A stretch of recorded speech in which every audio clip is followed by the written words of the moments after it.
ओम शांति। हाणे असां बाबा खे यादि था करूं। मां आत्मा प्रकृति जे रूप में वेठी आहियां। निराकार रूप में बाबा खे यादि करो। मन में कोई बि ॻाल्हि हुजेव बाबा खे ॿुधाए छॾो।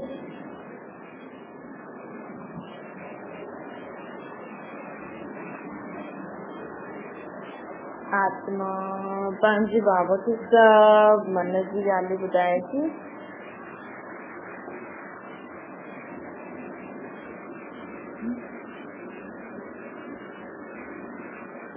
ओम शांति। अॼु मूंखे मिठो शिव बाबा ब्रह्मा के तन द्वारा चवंदा मीठे मीठे ॿार बाबा चवंदा कि हाणे सदा जीवन में हर कर्म कंदे हुए असांखे इहो ध्यानु रखिणो आहे कि असां कुझु बि सोचूं ॻाल्हायूं कर्म करूं त असांजो ॿिए जन्म जे लाइ जमा थो थिए। दुनिया में माण्हू दान पुण्य कंदा आहिनि न, दान पुण्य सां उन्हनि खे हिकु जन्म में रिटर्न मिलंदो। हाणे दान पुण्य कनि उन्हनि खे हिकु जन्म में हुनजो रिटर्न मिली वेंदो। लेकिन मतिलबु हिन जन्म में कंहिं दान पुण्य कयो त ॿियो जन्म सुठो मिलंदो। हिन जन्म में कंहिं शिक्षा, कंहिंखे दान कराई, कंहिंखे पढ़ाई लिखाई त हुनखे ॿी जन्म में विद्या सुठी मिलंदी आहे। ईअं बाबा चवंदा कि दान पुण्य हिन जन्म में असां इनडायरेक्टली माण्हू चईंदा त आहिनि असां भॻवान अर्थ दान पुण्य था करूं, लेकिन परमात्मा असांखे चईंदो आहे कि तव्हां त मूंखे ॼाणंदा ई न आहियो। भक्ति मार्ग में भॻवान खे कोई ॼाणंदो आहे? तव्हां ई ॿुधायो, तव्हां भॻवान खे ॼाणंदा आहियो? भॻवान केरु आहे, किथे रहंदो आहे, हुन सां असांजो छा संबंध आहे? तव्हां चईंदो असांजो भॻवान फलानो आहे, ॿिया माण्हू चईंदा फलानो असांजो भॻवान आहे। टियों तव्हांजे घर में जेतिरा माण्हू आहिनि उहे छा चईंदा? तव्हांजे घर में जेतिरा माण्हू आहिनि उहे छा चईंदा कि असां भॻवान खे हिन रूप में मञंदा आहियूं। कोई चईंदो असां भॻवान लाइ असांजो भॻवान इहो आहे इहो आहे। ॾिसो हिकु ई घर में माण्हू जे लाइ अलॻि अलॻि हुअनि। कोई चईंदो मां गणेश भॻवान खे मञंदो, कोई चईंदो मां हनुमान भॻवान खे मञंदो, कोई चईंदो मुंहिंजो त साईं जे मथां ॾाढो विश्वास, कोई चईंदो मुंहिंजो त देवी जे मथां ॾाढो विश्वास। त ॿुधाए हिकु ई घर में अनेक प्रकार जा माण्हू छा था करनि, अलॻि अलॻि भॻवान जे नाम सां हुनखे पूजनि था। त बाबा चवंदा ॾिसो कि दुनिया में माण्हू चइण में चवनि था हिकु ई भॻवान, चवनि था सभु भॻवान जा अलॻि अलॻि रूप आहिनि, कहिड़े बि रूप में मञो। अगरि तव्हांजा 10-20 अलॻि अलॻि फोटो खीचे छॾिया त जंहिंमें तव्हां अलॻि अलॻि तव्हांजो फेस अलॻि अलॻि हुजे। अॼुकल्ह मास्क ईंदा आहिनि न, त तव्हां अलॻि अलॻि मास्क पाए करे तव्हां फोटो खिचाए त माण्हू छा चईंदा कि इहे तव्हांजा 10-20 फोटो घर में लॻाए छॾनि अलॻि अलॻि मास्क सां, लेकिन तव्हांजो ओरिजिनल फोटो हुजे ई न। त माण्हू चए कि मुंहिंजी ॾिस मम्मी हीअं ॾेखारे में ॾींदी आहे, मुंहिंजी मम्मी हीअं आहे हीअं आहे। त बाबा चईंदा आहिनि कि ॾिसो माण्हू त चवनि था कि हा भई असांजी मम्मी जी इहा फोटो त तव्हांजो ओरिजिनल फोटो सां त उहो वंचित रहिजी आहे न। तव्हां चईंदा न अरे मुंहिंजो असली शक्ल मुंहिंजी उहो के ॾेखारे मुंहिंजी मां हीअ आहे त मुंहिंजी असली शक्ल त चेंज थी वेंदी न। असली शक्ल त ॿी आहे, ॿियो जेको आहे उहो त हुन मास्क लॻाए करे फोटो खीचो था। दुनिया में भी न भगवान जो असली रूप त निराकार ज्योतिर्बिंदु जेको शिव जो लिंग ठाहे करे पूजता आहिनि, तो हर धर्म वारा चवनि भी था कि निराकार ज्योतिर्बिंदु निराकार भगवान। तो बाबा चवनि था कि ॾिसो सभु माण्हू पूजनि था भई निराकार, हर धर्म वारा चवनि भी था कि निराकार रूप भगवान जो, सभी उन्हनि जा अलॻि अलॻि देहदारी रूप ठाहे करे पूजन था, उहे बि शक्लियूं रखी था। त असली रूप त परमात्मा जो अशरीरी अजन्मो निराकार आहे, वो आत्मा आहे। न परम पिता परमात्मा वो हिकु आत्मा है। असां बि जॾहिं शरीर खणंदा आहियूं असां आत्मा आहियूं, त असां बि छा थी वियासीं, आत्मा ई रहंदासीं न। असां वटि शरीर त न आहे त आत्मा ई आहियूं न। अशरीरी अजन्मी आत्मा ई आहे, बिना शरीर त असांजो निराकार ज्योतिर्बिंदु रूप आहे। ये तो शरीर धारण कयो आहे, पोइ असांखे अलॻि अलॻि नाम रूप आदि मिलियो।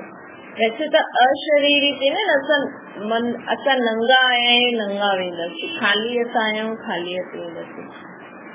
नंगा अर्थात अशरीरी, बिना शरीर जे। आत्मा जो ई वस्त्र आहे शरीर। त आत्मा जॾहिं मथां खां हेठि ईंदी आहे त बिना शरीर जे ईंदी आहे। ये जेको बि माण्हू चवंदा आहिनि कि असांजा गुरु मथे हलिया, कोई शरीर सां कोई मथे थोड़ी है। माण्हू चवंदा आहिनि मथे देवी देवता रहंदा आहिनि।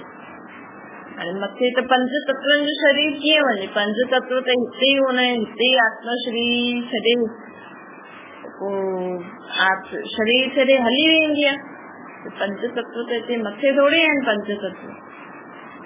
त उहे मथां खां हेठि आयासीं त निराकार ज्योतिर्बिंदु। हाणे भॻवान मथां खां हेठि जॾहिं ईंदो आहे त हुनखे बि शरीर त खपे, लेकिन उहो ख़ुदि जो शरीर न वठंदो आहे, उहो ॿिए जे शरीर में ईंदो। लेकिन ॿियो जो शरीर बि मनुष्यपन जो ई वठंदो, जंहिंजा 2 अखियूं, हिकु मुंहुं, 2 कन, 2 हथ, 2 पेर हूंदा, कि जीव जंतु जानवर में न ईंदो भॻवान। त परमात्मा असांखे चवनि था कि तव्हां मुंहिंजा अलॻि अलॻि नाम रूप सां मूंखे पूजो था, यादि था करो, लेकिन मुंहिंजो असली रूप त निराकार ज्योतिर्बिंदु आहे न। त असांखे हाणे अञा ताईं असां भक्ति मार्ग में अलॻि अलॻि नाम रूप सां भॻवान खे इनडायरेक्ट, जेके चईंदासीं इनडायरेक्ट सम्झो था। कृष्ण भॻवान अर्थ दान पुण्य करो था, मां कृष्ण जे मंदिर में ये चढ़ायो, मां ये राम जे मंदिर में, हनुमान जे मंदिर में, गणेश जे साईं खे ॾिनो आहे। भई असां ईश्वर अर्थ कढूं था, साईं खे ॾींदासीं। सभिनि जो अलॻि अलॻि गुरु थींदो न, त उहो तव्हां डायरेक्ट परमात्मा खे त न ॾिनो, तव्हां त पंहिंजे देहधारी गुरु संत सन्यासी देवी देवताउनि जे रूप में यादि करे उन्हनि खे दान पुण्य कयो। भॻवान अर्थ थोड़ी दान पुण्य कयो। त बाबा उहो ई चवनि था कि ईश्वर अर्थ त तव्हां डायरेक्ट न करो था, इनडायरेक्ट करो था, त तव्हांखे हुनजे लाइ हिकु जन्म जे लाइ फल मिली वेंदो रिटर्न में। लेकिन अगरि तव्हां खुद खे आत्मा समझी करे परमात्मा खे निराकार रूप में यादि करे उन अर्थ दान पुण्य कंदव न, त तव्हांखे 21 जन्म जो रिटर्न मिलंदो। वही ऐसा निराकार परमात्मा अर्थ दान पुण्य था करो। तो निराकार के तो पंहिंजो शरीर भी न आहे, तव्हांजो दान तव्हां ॾींदा हो त उहो खुदि वटि थोड़ी रखंदो। अॼु कई माण्हू रोज रुपयो कढंदा आहिनि पंहिंजे हिसाब सां। परमात्मा चईंदो आहे कि साहूकारनि जा 1000 गरीबनि जो रुपयो बराबरि। असांखे न रोज हिकु त सॼे ॾींहं में असांखे समय कढणो आहे, इहो समय कढणो आहे कि हुन समय में सिर्फ़ असां परमात्मा खे ई यादि करूं, असांखे ॿियो कुझु बि यादि न हुजे, न देहदारी संबंधी, न कम, न खाइण पीअण, त कि पंहिंजो शरीर बि यादि न हुजे। ये असांखे करणो हूंदो। ॿियो असांखे जेको बि असां थी वियो मन, पंहिंजो मन लॻाइण। ॿियो ऐं जॾहिं बि घर जो या कोई बि कमु करो था त सम्झो मां परमात्मा जे घर में कमु थी कयां। माण्हू न तन मन धन, तन अर्थात तव्हां पंहिंजे घर जी जो बि कमु था करो खुदि जो घर न समझो, ये परमात्मा जो घर आहे, मां परमात्मा जे घर में सेवा थी कयां, त उहो कर्म कंदा रहो। ॿियो मन अर्थात तव्हां भले कलाक वियो 2 कलाक वियो, लेकिन अगर तव्हां मन सां न वेंदव न त तव्हां परमात्मा खे यादि न कंदा आहियो। मन सां वेहण मतलब असांखे कुछ भी यादि न हुजे, सिर्फ़ मां आत्मा आहियां, मुंहिंजो पीउ परम पिता परमात्मा आहे। शांति सां वेही करे हुनखे यादि करो, हुन सां ॻाल्हियूं करो, हुनजी महिमा जा गीत ॻायो। ॿियो धन, तव्हां वटि जेतिरो भी धन अचे थो, थोड़ो सो रोज असांखे परमात्मा अर्थ कढणो खपे। रुपयो कढो 2, 4, 10 रुपया जन घणा बि तव्हांखे हुजनि, पर हूअं हिसाब सां भई साहूकारनि जे हिसाब सां ओतिरो धन कढो। जे नॉर्मल धन आहे त तव्हां ओतिरो कढो, उहो बराबर थी वेंदो आहे बाबा चवंदा। त हीअं आहे न, असांखे परमात्मा ये छा ॾींदो, ये असां भॻवान खे धन, असांजो भॻवान कुझु न कंदो, पर हीअ असां ॿिए जन्म जे लाइ जमा था करूं।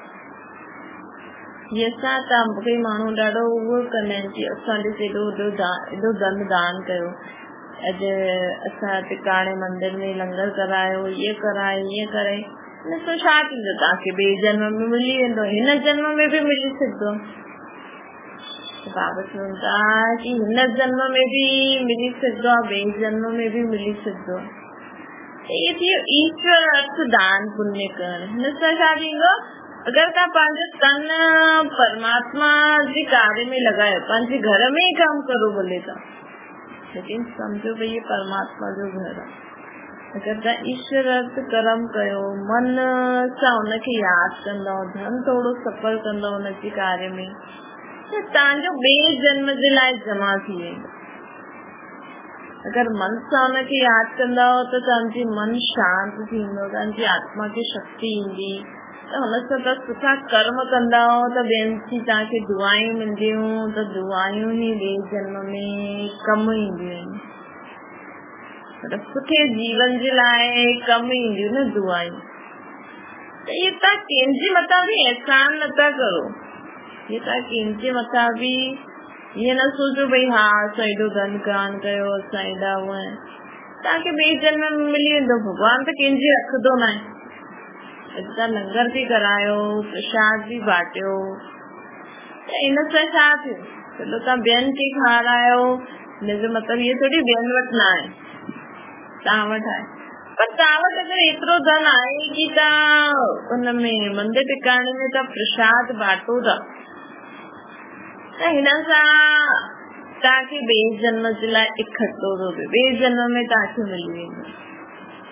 त इहे सफल करणो हूंदो। भई अॼु असां वटि पैसो आहे ऐं असां अगरि हुनजो अहंकार कंदा रहंदासीं, हुनखे फालतू कपिड़ा, गाॾियूं, घरनि में फालतू चीजनि में ई वेस्ट, हा हुनजो बि सुख वठो भले अगरि धन अथव त, लेकिन असांखे पंहिंजो रोज़ पंहिंजे ॿिए जन्म जे लाइ बि जमा करणो। अॼु तव्हां वटि सुठो शिक्षा आहे त तव्हां ॿियनि खे शिक्षा दान करो, पंहिंजे घर में ॿारनि खे पढ़ायो, भले ॿाहिरि वञो न, लेकिन घर में ॿारनि खे पढ़ाईंदव, जेका बि तव्हांखे नॉलेज अथव ॿियनि खे शिक्षा दान कंदव त तव्हांखे ॿिए जन्म में सुठी शिक्षा मिली वेंदी। जेका माण्हू स्कूल खोलंदा आहिनि, टीचर ठही करे पढ़ाईंदा आहिनि, त उन्हनि खे ॿिए जन्म में पोइ छुटी ॾिसे हेॾे ॿारनि जी दुआयूं मिलंदियूं, जे स्कूल खोलियो हुनखे त केॾी दुआयूं मिलंदियूं। अगरि स्कूल में सुठी फैसिलिटी सुठो, त कंहिं ॻाल्हि में बि असांखे अहंकार न करणो खपे। कोई डॉक्टर ठही करे सभिनि जी ट्रीटमेंट थो करे, त हुनखे हुन डॉक्टर खे अहंकार न अचणो खपे। उहो जेतिरो सभिनि जी शरीरनि खे ठीकु कंदो, हुनखे दुआयूं मिलंदियूं, त हुनखे ॿिए जन्म में तंदुरुस्त शरीर मिलंदो, हिन जन्म में बि मिलंदो आहे, दुआयुनि जो प्रत्यक्ष फल हाणे बि मिलंदो आहे, प्लस ॿिए जन्म में बि मिलंदो। त बाबा चवनि था ॾिसो इहे सभु हिसाब थींदो, माण्हू खे त अहंकार अची वेंदो न झटि। इहे असां ॾिसी सभु करूं था, असां दान पुण्य कयो, असां हिनखे इहे ॾिनो, कोई वॾो माण्हू हूंदो आहे कंहिंखे ॾींदो आहे, ॾिसो असां हिनखे इहे चीज ॾिनी, वीचारी वटि हुई न, वीचारी कुझु न, तव्हांखे बि ॿिए जन्म में उहो ॾींदी, परमात्मा हुनखां ॾियारींदी। हिते कोई वीचारो वीचारी न आहे, हर हिकु पंहिंजे भाग्य जो खाईंदो आहे, हर हिकु पंहिंजे कर्म जो खाईंदो आहे। अगर कंहिंखे पैसा ॾियो भी था समझो, या तो तव्हांजो पिछले जन्म जो हिसाब किताब हूंदो, या त चलो परमात्मा अर्थ दान कढी करे तव्हां हुनखे ॾिनो त तव्हांखे ॿिए जन्म में मिली वेंदो। बस तव्हां हुनखे जमा कयो जीअं त हुनजे लाइ। पर परमात्मा अर्थ कढो ज़रूरी न तव्हां भॻवान अर्थ कढी करे मंदिर टिकाणे में ई ॾियो। त भॻवान अर्थ हावी इहो धन मां भॻवान जे अर्थ कढियो आहे त कंहिंखे ज़रूरत आहे त हुनखे बि ॾेई सघंदा आहियो, त उहो पोइ तव्हांखे ॿिए जन्म में मिलंदो आहे। कर्मनि जी गति ॾाढी गहरी आहे बाबा चयो त हिन करे असांखे कंहिं बि ॻाल्हि में अहंकार न अचिणो खपे। कंहिं बि ॻाल्हि में चाहे तव्हां वटि सुठी पढ़ाई लिखाई कई आहे, चाहे तव्हां में कोई विशेषता आहे, कोई सुठो कमु करे सघंदा। अॼुकल्ह दुनिया में ॾिसो माण्हू केॾा केॾा सुठा कोई त पंहिंजो हुनर सफल थो करे, पंहिंजो समय सफल थो करे, कोई सिर्फ़ु ॾिसे ई थो भई केॾो सुठो कमु था करनि, कोई ईअं था करनि। त बाबा चए थो ॾिसो कि अगरि असां पंहिंजो टाइम सफल कंदासीं न सुठे कम में, त घर जो कमु त अॼुकल्ह हेॾो हूंदो न आहे। छोकी सभिनि जी ज्यादातर घरनि में माण्हुनि जी मायूं रखल हूंदियूं।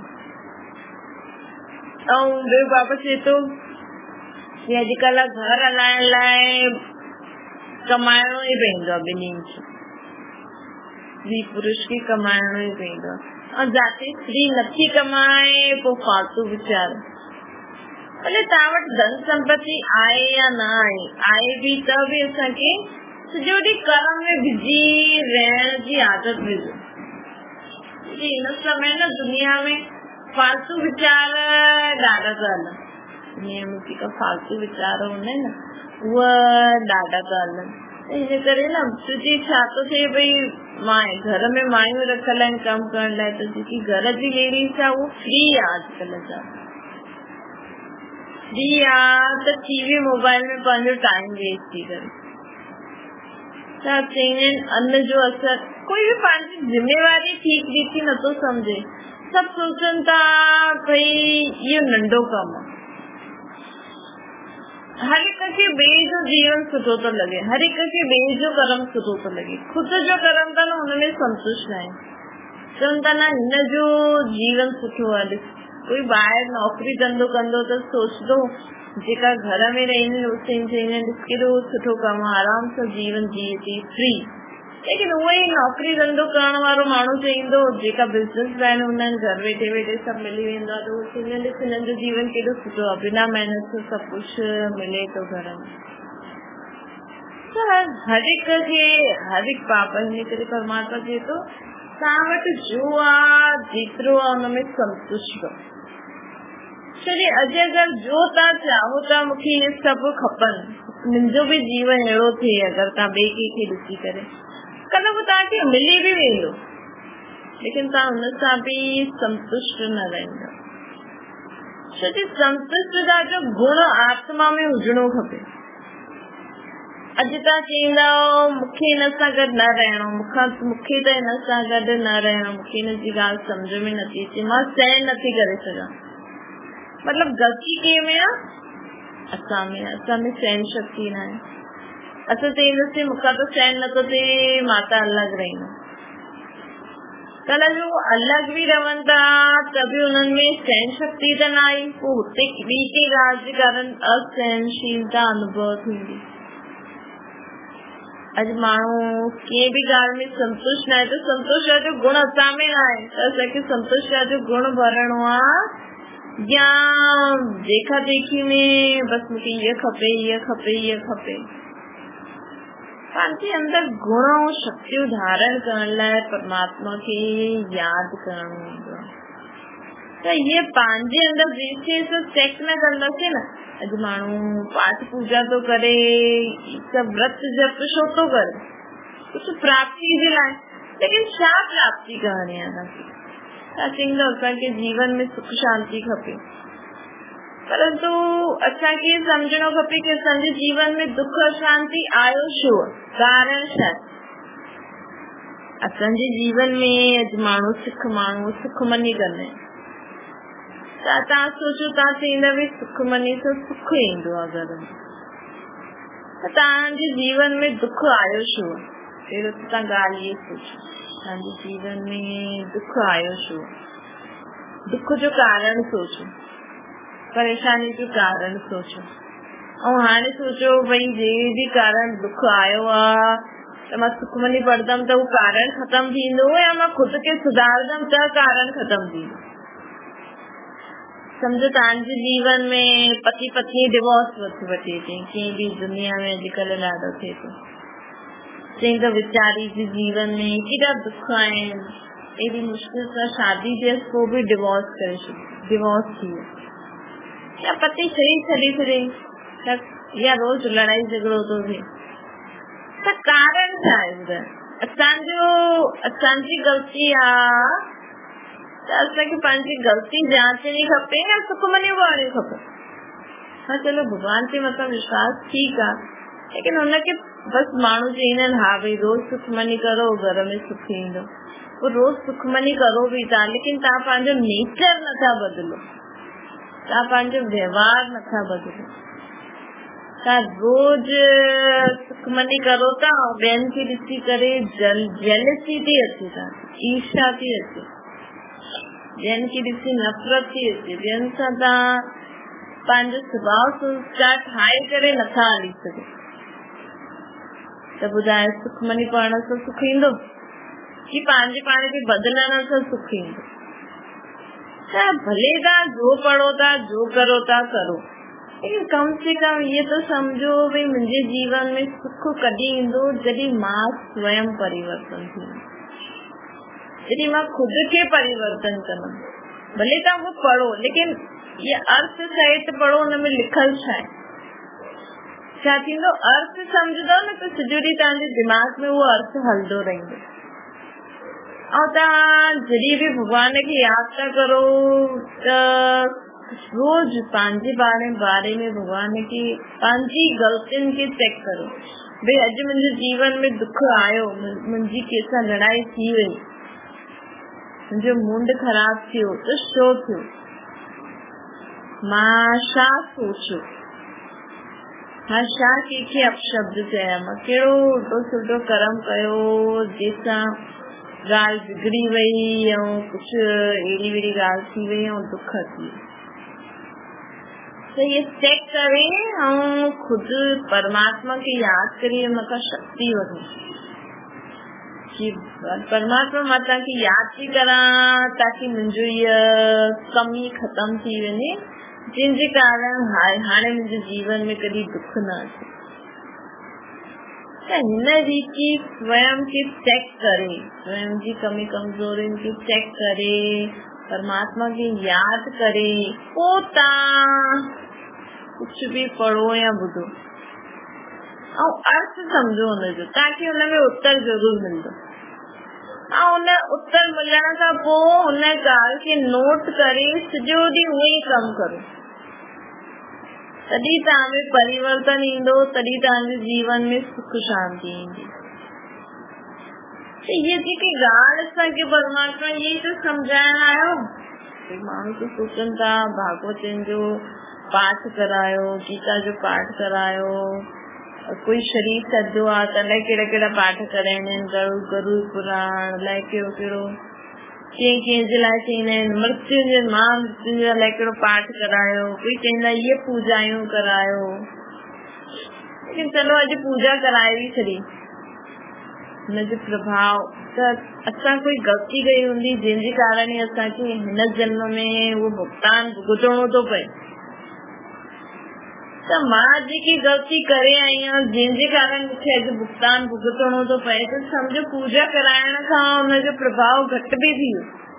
लेकिन जेसिताईं उहा ग़लती अगरि मां हिन जन्म में वापसि करे वठंदमि त वरी मुंहिंजे जीवन में नुक़सान आहे। त ग़लती सुधारो या सिर्फ़ पूजा ई कराईंदा रहो? ग़लती पहिरियों त ग़लती मञो, हा मुंहिंजी ग़लती आहे, पोइ हुनखे परिवर्तन करो। तो असांखे परमात्मा ये सिखाईंदो कि तव्हां भक्ति में न लॻा रहो। अॼु माण्हू व्रत तो रखे भई असांजे पति जी आयु वधजी वेंदी। अॼु माण्हू अलाए कहिड़ा कहिड़ा व्रत था रखनि, देवियुनि जा, गणेश जा, हनुमान जा थींदा। गणेश जो व्रत रखण सां सभु विघ्न दूर थी वेंदा। गणेश खे रखण सां विघ्न दूर थी वेंदा। हनुमान खे रखण सां ईअं थींदो, फलानो फलानो फलानो अलाए छा छा। बाबा पुछे थो कि ॿुधायो तव्हांजे जीवन में विघ्न ईंदा छो आहिनि? कारण ढूंढो। कारण ढूंढे करे पोइ पंहिंजो जेको बि असांजी ग़लती आहे जंहिंजे कारण रोज़ रोज़ विघ्न अचे थो, परेशानी अचे थी, सम्झो तव्हांजो कोई वो न आहे, तव्हां तो सभु ठीकु था करो, त बि अचे थो तो तव्हां स्वयं में वो विघ्नन के विनाश करण जी शक्ति धारण करो। सिर्फ गणेश जी पूजा करण सां थोड़ी थींदो। अॼु अगरि तव्हां रोज कंहिंखे उल्टो सुल्टो चईंदव त उहो बि तव्हांजे लाइ उल्टो सुल्टो सोचदो। हुनजी सोच जे कारण तव्हांजे कम में विघ्न था अचनि। त ग़लती कंहिंजी? छा गणेश खे पूजा करण सां विघ्न ख़तम थी वेंदा या असां खुद खे सुधारो था ख़तम थी वेंदा? त परमात्मा असांखे इहे चईंदो आहे कि भक्ति सां तव्हांखे सुख न मिली सघंदो जेसिताईं तव्हां खुद खे परिवर्तन न कंदा। न ॾिसो ई था परिणाम, दुनिया में केॾी माण्हू भक्ति था करनि। अधु पैसो त माण्हुनि जे मंदिर टिकाणनि में हली थो वञे, अधु खां बि जास्ती। एॾा माण्हू मंदिर था ठाहिनि, पोइ एॾा उन्हनि जे लाइ कपिड़ा, पोइ घी जा दिया, माण्हुनि खे घी खाइण लाइ न आहे, माण्हू भॻवान जे कंहिं घी जा दिया। अॼुकल्ह त भॻवान मंदिर टिकाणे में एसियूं लॻाईंदा आहिनि। माण्हू तप कंदो आहे, पहिरियों ऋषि मुनि जंगलनि में तप कंदा हुया। हिते टिकाणे मंदिरनि में माण्हू खे एसी खपे, पंखो खपे, सोफा खपनि। काथे भॻवान अशरीरी अजन हुनजी हिकु त पत्थरनि जी अलाए कहिड़ी कहिड़ी मूर्तियूं ठाहे छॾंदा आहिनि, पोइ हुननि खे कपिड़ा पाराइनि, पोइ हुननि खे गहना पाराइनि। केॾो ख़र्चो आहे। अधु ख़र्चो त दुनिया जे न भक्ति में हली। हाणे दिवाली ते केॾो ख़र्चो कंदा। हर ॾिसो जुलाई खां ख़र्चो शुरू थींदो वेंदो। हर त्योहार, कॾहिं इहो त्योहार, कॾहिं हा ख़ुशी जा ॾींहं मल्हायो भले, लेकिन अर्थ सहित मल्हायो त कुझु फ़ाइदो बि आहे। अच्छा, मीठे मीठे सिकिल जे ॿारनि जो माता पिता बाप दादा जो यादि प्यार ऐं गुड मॉर्निंग। रूहानी बाप जी सभिनी रूहानी ॿारनि खे नमस्ते। संजी जी रूहानी माता पिता बाप दादा खे यादि प्यार गुड मॉर्निंग ऐं नमस्ते। वरदान स्व उन्नति जो यथार्थ चश्मो पाए एग्जाम्पल थियण वारा अलबेलेपन सां मुक्त थियनि। बाबा चवंदा जो ॿार स्वयं के सिर्फ विशाल दिमाग जी नज़र सां चेक कंदा आहिनि न कि हा भई असां त ठीकु आहियूं। ख़ासि जो वॾा माण्हू हूंदा आहिनि उहे त सोचनि हा असां त ठीकु आहियूं, उन्हनि खे कोई कुझु चई बि न सघंदो। कोई चई वठे त माण्हू चईंदा आहिनि ॾिसी उल्टो जवाब थी ॾे। न त ख़ुदि खे शरीर सां वॾो न सम्झो, पंहिंजे स्वभाव संस्कारनि खे चेक करो, विशाल बुद्धि सां चेक करो मुंह में छा ग़लती आहे, अलबेला न थियो। माण्हू सोचता आहिनि कि ॾिस मां त एॾो सुठो थी करां, हा थोरो सो ईअं थी वियो शायदि, हीअ ग़लती त सभिनि खां थींदी। त ईअं करे न पंहिंजी थोरी ग़लती खे छुपाईंदे छुपाईंदे कॾहिं कॾहिं ॾाढी वॾी ग़लती थी वेंदी आहे। इन करे बाबा चवनि था कि हाणे सदा हिन ई धुन में रहो कि मूंखे त परमात्मा खे यादि करे हुनजी चए ते हली करे स्वयं खे बदिलणो ई आहे। खुद खे ऐं परमात्मा खे ई ॾिसो भई मुंहिंजो परमात्मा पीउ छा थो चए ऐं मां ओड़ी आहियां। माण्हुनि खे न ॾिसो माण्हू छा था करनि, अहिड़ो मां परिवर्तन थियां। त खुद खे परिवर्तन करे सभिनि जे अॻियां एग्जाम्पल ठहो। बाबा चवंदो स्व जी उन्नति, आत्मा जी उन्नति जे लाइ ख्याल करो। हाणे धन त माण्हू वटि ॾाढो आहे लेकिन आत्मा में शक्ति न आहे। स्व उन्नति जो ख्याल करो। बाबा चवनि था स्लोगन आहे हदन खे सब वंश से समाप्त करे छॾियो त बेहद जी बादशाही जो नशो रहंदो। जेका बि हद हूंदी आहे न, मुंहिंजे खे छॾे करे मुंहिंजो बाबा ऐं सभी आत्मायूं मुंहिंजा खाए, तॾहिं असांखे परमात्मा जी पुत्र छाया जे हेठि रही करे असां स्वयं खे परमात्मा जो ॿार ऐं सभिनि खे पंहिंजो सम्झी करे हली सघूं। ओम शांति। बाबा खे यादि करो।